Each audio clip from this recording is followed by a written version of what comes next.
Hi guys, and welcome to another episode of Kabir Considers.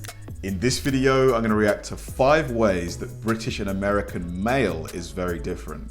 Now, this is going to be an interesting one because I've actually wondered, is sending mail similar in the US to it is here, with the whole, stamps and because you guys don't have letterboxes. You guys have those sort of post boxes that kind of are down the driveway that the postman or whoever, do you guys call them postmen or postwomen?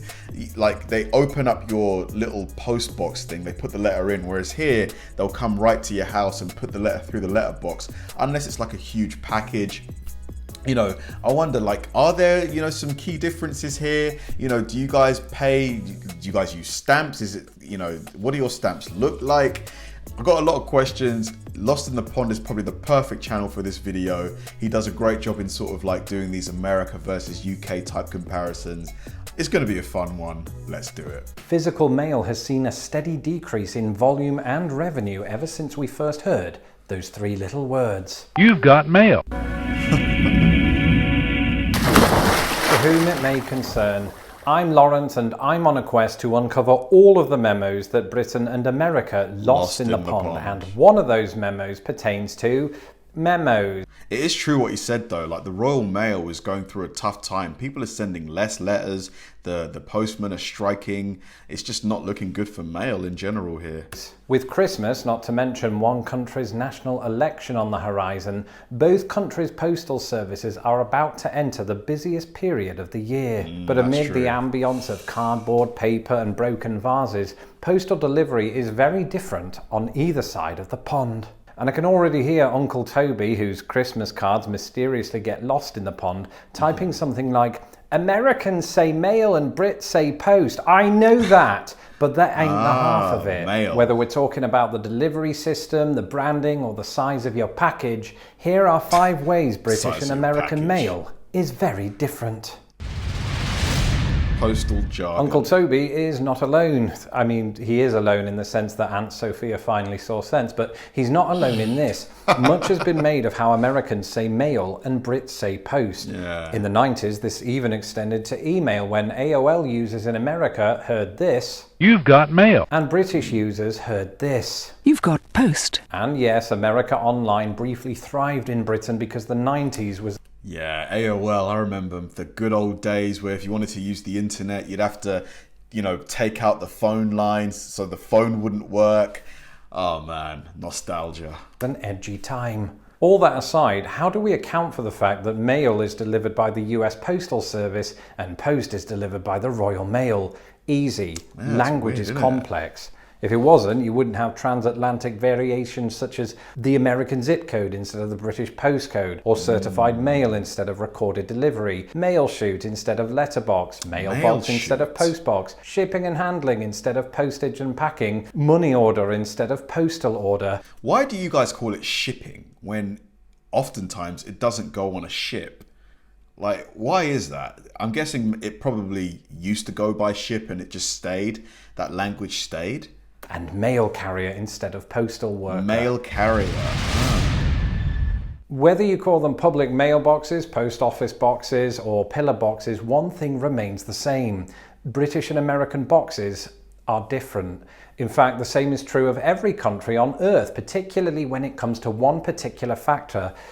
In particular, the box's colour. In Britain, the 3 most iconic objects are all red. Phone boxes, London buses, and post boxes. The latter is also true of Canada, Australia, New Zealand, South Africa, India, and other places Britain has definitely never invaded. In the US, they're blue, just like in Russia, Cuba, Sudan, North Korea, Uruguay, and sorry, is this just a list of America's enemies? Plus Uruguay.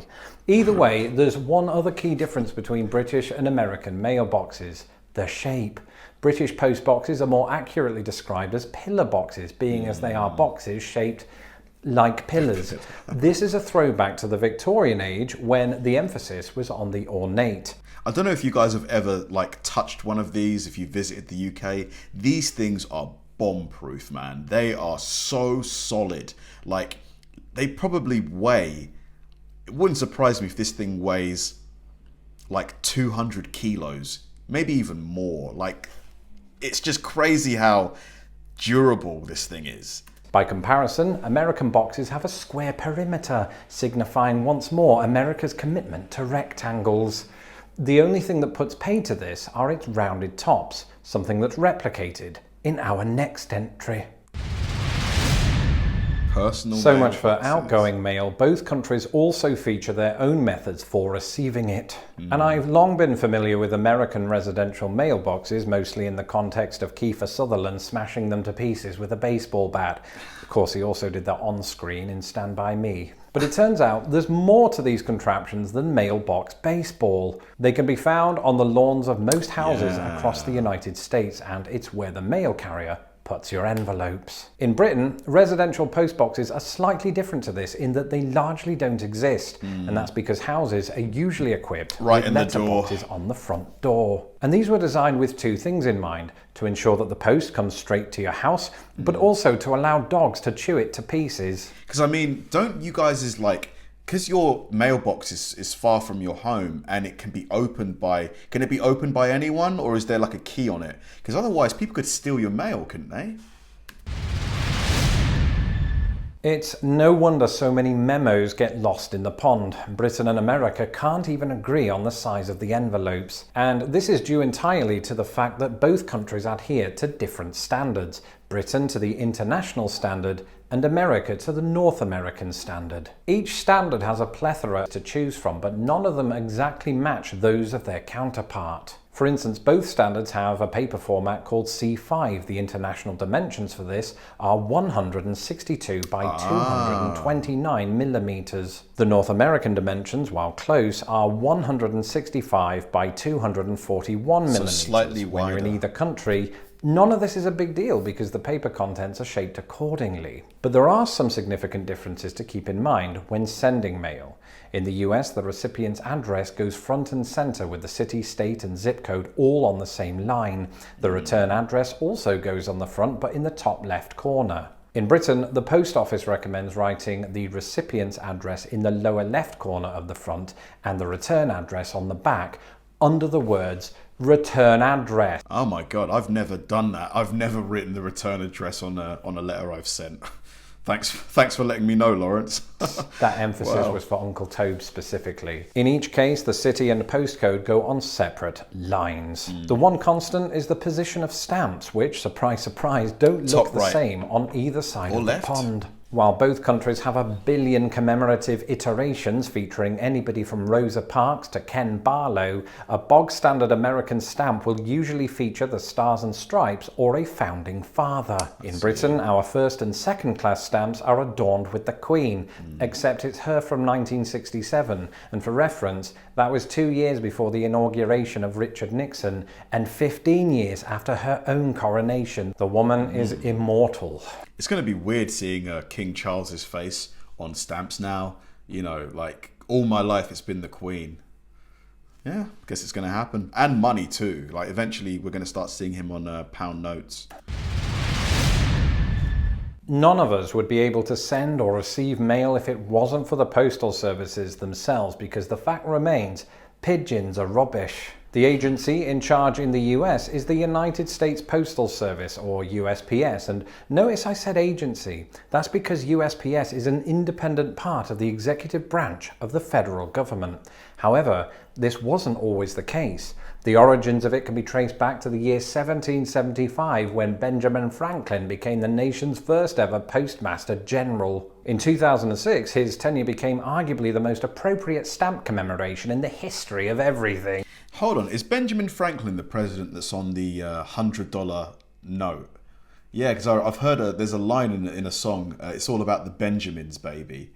And that, yeah, it's got to be him. Got to be him. The cabinet-level post office department was established in 1792, but the USPS itself would not follow suit until 1970, when President Nixon himself signed the Postal Reorganization Act into law. In the ensuing years, there have been efforts among members of Nixon's own party to privatize USPS, efforts that have so far not come to fruition. The same cannot be said of Britain's post office. Royal Mail underwent privatization shortly after I left for America. And it's just gone downhill since then, honestly. Privatization, like of past government assets, it just never goes well, in my opinion. At least here in the UK, it always eventually leads to the demise of that company or asset. However, long before this, in the halcyon days of 1516, Royal Mail took root under King Henry VIII, who established the position of Master of Posts. And it's probably worth mentioning that I was today years old when I learned that Nixon and Henry played such roles in the history of postal delivery. What aspect of their respective tenures could possibly have overshadowed this fact? Either way, there's one unfortunate commonality between the two countries. Physical mail has seen a steady decrease in volume and revenue ever since we first heard those three little words. You've got mail. Or, you've got post. And that's because digital communication has simplified correspondence. So the theory goes, why wait until the end of time for Uncle Toby's Christmas card when he can just send an e-greeting? And while some of us still love the thought of sending and receiving handwritten cards or letters, and while larger packages will 100%. always be a thing, are we entering a time when smaller mail could become a thing of the past? Personally, I think it's unlikely to happen anytime soon, but unlike Bill and Ted, I don't have a time-travelling phone box to confirm this. And it's worth keeping in mind what became of phone boxes the next time you drop your mail into one of these. Once again, this episode was made possible by my patrons. Very if interesting you would like to support my... Another great video. I do think we are witnessing the slow demise of mail, at least here in the UK. You know, it's just email and texting and just social media has just taken away so much of the market share of communication. Like, I can't remember the last time I received a bank statement by post. You know, now it's either email or just within the app. You know, I'm just trying to think of, you know, what other, like, the only thing, I get cards sometimes from people, you know, on my birthday and at Christmas. And to be honest, I love that. I do love, you know, getting something in the post that's not like from, you know, like a company or something, like someone writing to you. It is great. It definitely, there is something to that. And it'll be sad if we do lose that completely. But I think, yeah, I do think eventually, you know, the numbers are just going to dwindle and dwindle and dwindle.